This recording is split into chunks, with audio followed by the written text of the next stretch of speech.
Sungguh-sungguh saya tidak berani mengatakan bahwa saya imam yang berprestasi.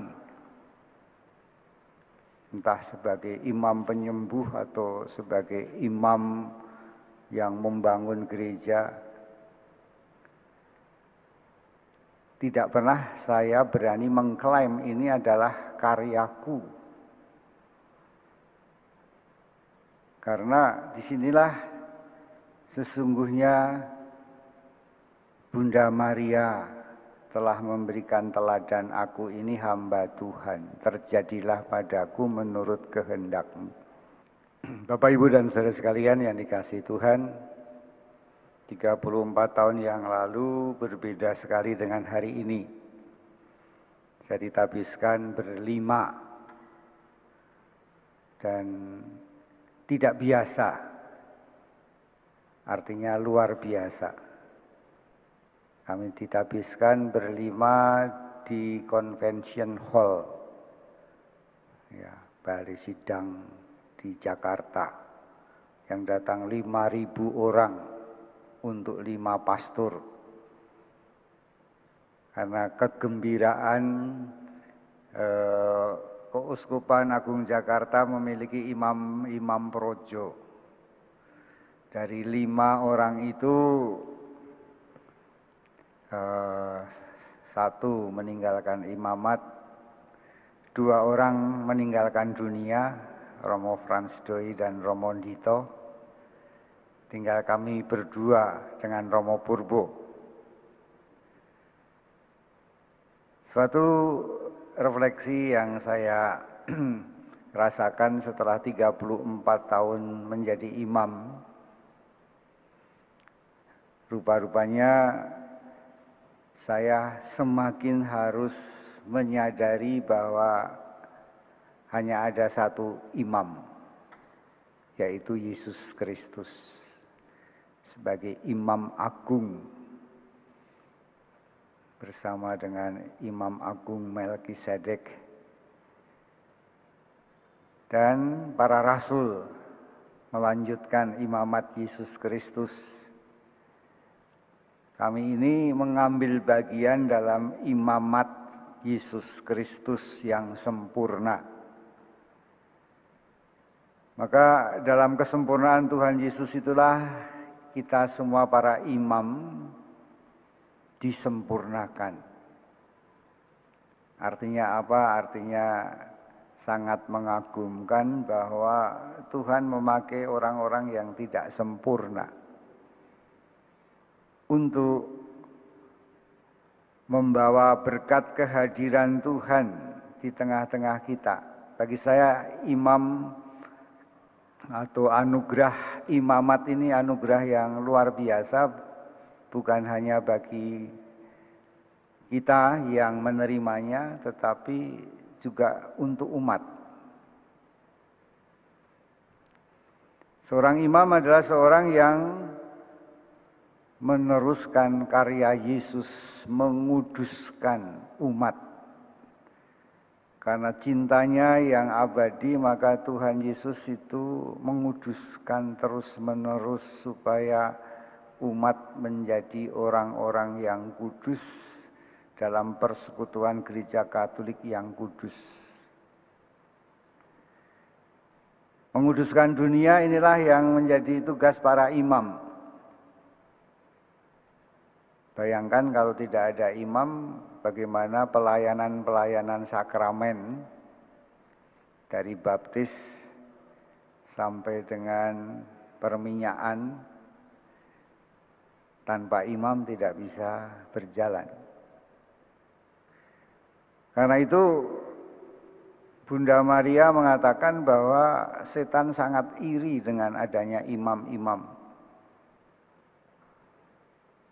Bunda Maria mengatakan bahwa setan lebih suka menghancurkan seorang imam daripada menghancurkan seluruh umat paroki. Dan ini bagi saya pernyataan Bunda Maria ini sangat menarik dalam penampakannya. Betapa kita bersyukur mendapatkan imam-imam dan Pastor Gantala Mesa itu imam pengkhotbah untuk Paus di Roma. Ketika retret dia mengatakan bahwa seorang imam itu seorang yang luar biasa karena dia mengubah roti dan anggur menjadi tubuh dan darah Kristus. Dan itu dilakukan oleh imam. Bahkan Bunda Maria tidak dapat melakukan itu. Tidak memimpin Ekaristi, mengubah roti dan anggur menjadi tubuh dan darah. Bapak, Ibu, dan saudara sekalian, maka saya hanya mau mengajak semua orang bersyukur atas anugerah imamat yang diberikan kepada kita semua di dalam gereja Katolik ini. Tanggal 15 Agustus ini banyak sekali imam-imam yang ditabiskan pada hari itu. Maka yang berulang tahun tabisan pada tanggal 15 ini banyak sekali. Mengambil saat di mana kita merayakan hari raya Bunda Maria diangkat ke surga. Bunda Maria diangkat ke surga sebagai orang yang kudus. Karena dialah yang terkudus. Dia tidak hanya menerima Roh Kudus, tapi Bunda Maria itu mengandung dari Roh Kudus. Dan inilah kesucian yang luar biasa yang diberikan Tuhan. Maka para imam khususnya dan juga imamat pada umumnya, imamat umum itu adalah imamat saudara-saudara semua. Hendaknya seperti Bunda Maria, mengandung dari Roh Kudus, mengandung Yesus, dan melahirkan Yesus. Jangan hanya mengandung untuk dirinya sendiri, tetapi Sang Firman itu telah menjadi manusia dan tinggal di tengah-tengah kita. Tugas kita adalah melahirkan Yesus Kristus yang telah diberikan kepada kita.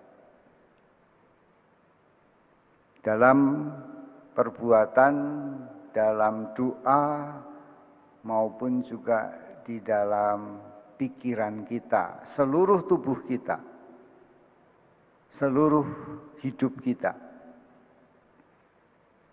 Banyak hal yang saya kagumi dalam perjalanan imamat ke-34 ini. Kalau saya merefleksikan ke belakang dari tugas di Mangga Besar, Pulau Mas, Bojong Indah, Cijantung, kemudian Pejumpungan, dan terakhir di sini. Begitu banyak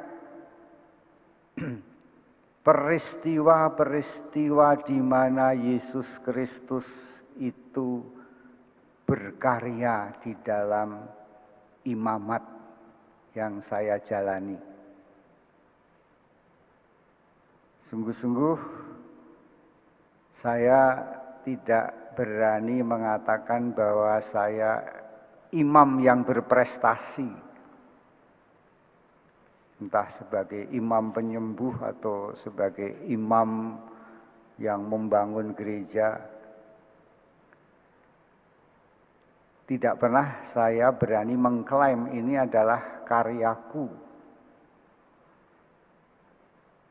Karena disinilah sesungguhnya Bunda Maria telah memberikan teladan, aku ini hamba Tuhan, terjadilah padaku menurut kehendak-Mu.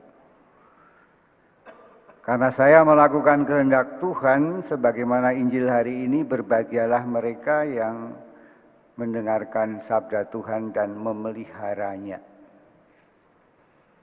Maka banyak mujizat yang boleh saya alami dan saya saksikan. Termasuk juga mujizat yang luar biasa itu ibunya Romo Didit. Beberapa tahun yang lalu beliau sakit. Ada tumor atau kanker dalam rahimnya. Dan setelah kita doakan malah pendarahan. Saya begitu takut waktu itu. Jangan-jangan ini ibunya waktu itu masih Frater Didit ini meninggal, nanti saya disalahkan gara-gara doa. Ternyata sembuh. Ya. Dan mungkin peristiwa itu justru kemudian memacu semangat Romo Didit untuk menjadi seorang imam.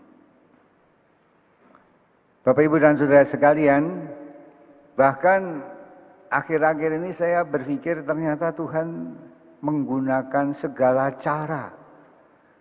Ya. Melalui doa, Zoom, meeting, atau melalui doa live streaming, ataupun juga melalui doa video call, ataupun telepon, ternyata banyak mujizat terjadi juga. Saya katakan betapa hebatnya Tuhan Yesus itu. Dia menggunakan segala sarana, prasarana yang modern ini, dia tidak bisa dibatasi. Ya, dengan harus bertemu, berkumpul, ternyata lewat sarana-sarana komunikasi pun Tuhan bekerja luar biasa. Dan saya sungguh bersyukur beberapa tanggal 27 Juli yang lalu dalam doa lewat Zoom meeting ada seorang anak yang sudah lama tulang punggungnya bengkok, skoliosis, sulit mengatakannya. Ya. Sudah sangat bengkok, berapa derajat saya tidak tahu, padahal dia seorang wanita. Sekitar umur 12 tahun. Pada waktu kita berdoa bersama dengan orang tuanya dan dengan beberapa orang yang ikut serta dalam Zoom meeting itu, tiba-tiba tulangnya bergerak, yang bengkok menjadi lurus. Ibunya bercerita ada suara krek-krek-krek gitu. Saya tadinya masih berpikir-pikir seperti apa itu. Ternyata saya diberi foto sebelum doa dan sesudah doa itu luar biasa. Maka Bapak, Ibu, dan Saudara sekalian yang dikasihi Tuhan, sungguh imamat adalah suatu rahmat bagi semua orang. Tuhan terus masih menguduskan, menyucikan dari dosa, seperti Romo Yohanes Maria Vianney, pelindung kita. Kita sangat beruntung karena beliau orang yang sungguh menguduskan dari dosa-dosa, menguduskan dari banyak penyakit juga, menguduskan dari roh-roh jahat, menguduskan dari beban-beban jiwa. Maka melalui para imam yang merayakan ulang tahun pada hari ini, baiklah kita bersyukur dan mendoakan mereka agar mereka sungguh menjadi seperti Yesus Kristus sendiri, Imam Agung yang mulia. Dan ini mengingatkan saudara sekalian bahwa tugas pengudusan bukan hanya oleh imam tertabis seperti saya, Romo Didit dan Romo Niko, tetapi sesungguhnya kita semua ketika dibaptis diberi martabat sebagai imam, yaitu tugasnya menyucikan. Jadi kalau saudara bapak keluarga, Anda harus menguduskan istri dan anak-anakmu. Kalau Anda istri harus juga menguduskan suami dan anak-anakmu. Tugas pengudusan ini adalah martabat imamat. Kita diberi martabat nabi untuk mewartakan. Dan kita diberi martabat raja sebagai pemimpin. Maka hari ini saya secara khusus juga berdoa untuk semua orang yang membutuhkan dan merindukan Yesus Kristus sebagai penyelamat dan penebus, penyembuh, pengusir setan, dan pembebas dari dosa. Saat ini mari kita juga berdoa untuk saudara-saudara kita yang sakit, untuk saudara-saudara kita yang berdosa dan menolak Yesus. Kita berdoa untuk semua orang-orang yang terikat oleh roh jahat. Kita berdoa untuk orang-orang yang takut, khawatir, dan hidup dalam kegalauan. Dan saya mau berterima kasih kepada umat yang telah bersama-sama dengan para imam, ya, mendukung para imam dengan doa-doanya. Marilah kita persembahkan para imam-imam kita agar sungguh diurapi roh Allah, dikuduskan dan diberkati, terutama pada saat-saat ada dalam kesulitan-kesulitan ini. Bapak, Ibu, dan saudara sekalian, kita bersyukur atas semua kehadiran Tuhan yang selalu mengasihi kita. Jadi kasih Tuhan, apa bedanya dengan kasih manusia? Sebetulnya sederhana, kasih Tuhan itu abadi dan kasih kita itu penuh dengan ketidaksempurnaan. Kasih Tuhan tanpa syarat, sedang kasih kita selalu bersyarat. Maka sampai sekarang saya masih belajar untuk mengasihi seperti Tuhan mengasihi. Hendaknya kamu saling mengasihi seperti aku mengasihi engkau.